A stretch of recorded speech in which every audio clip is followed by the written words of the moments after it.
नमस्कार, मैं senior consultant gynaecologist doctor प्रीति विजय। आज हम बात करेंगे पीसीओडी और पीसीओएस में क्या अंतर होता है। पीसीओडी यानी पॉलीसिस्टिक ओवेरियन डिजीज़, पीसीओएस यानी पॉलीसिस्टिक ओवेरियन सिंड्रोम। पीसीओडी इन दिनों बहुत ही कॉमन एक प्रॉब्लम आया है। लगभग 10% ऑल ओवर वर्ल्ड फीमेल्स के अंदर, 10% फीमेल्स के अंदर पीसीओडी देखा जाता है। पीसीओडी के अंदर जो ओवरीज होती हैं वो इमेच्योर एग्स या पार्शली मैच्योर एग्स बहुत ज़्यादा क्वांटिटी में उनका नंबर बढ़कर वह रिलीज़ होते हैं और वह ओवरीज के पेरिफेरी पे इकट्ठे हो जाते हैं और इस तरह से ओवरीज का साइज़ बढ़ जाता है, ओवरीज के अंदर स्वेलिंग आ जाती है और धीरे धीरे ये एक सिस्ट का रूप ले लेते हैं। तो यह तो हुआ पीसीओडी।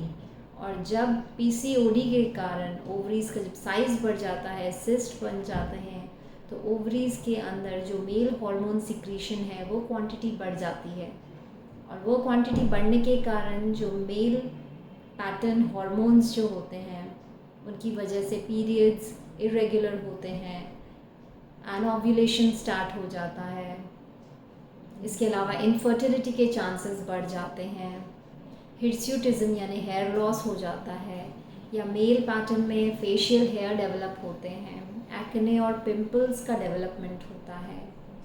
पीसीओएस जो है वो एक ज़्यादा सिवियर कंडीशन है देन पीसीओडी। पीसीओएस लगभग 2.5% तक देखा जाता है।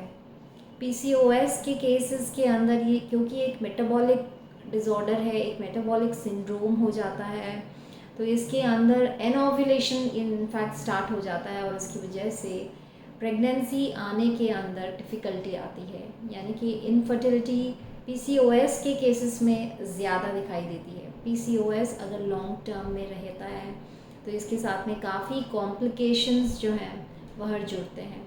तो इस तरह से पीसीओडी लगभग 10% फीमेल्स में होता है और इसके अंदर ओवरीज़ इमेच्योर एग्स को रिलीज़ करता है, जबकि पीसीओएस उसका एक एडवांस स्टेज हो जाता है, एक मेटाबॉलिक सिंड्रोम है और उसके साइड इफ़ेक्ट्स, उसके कॉन्सिक्वेंसेस ज़्यादा वर्सन होते हैं।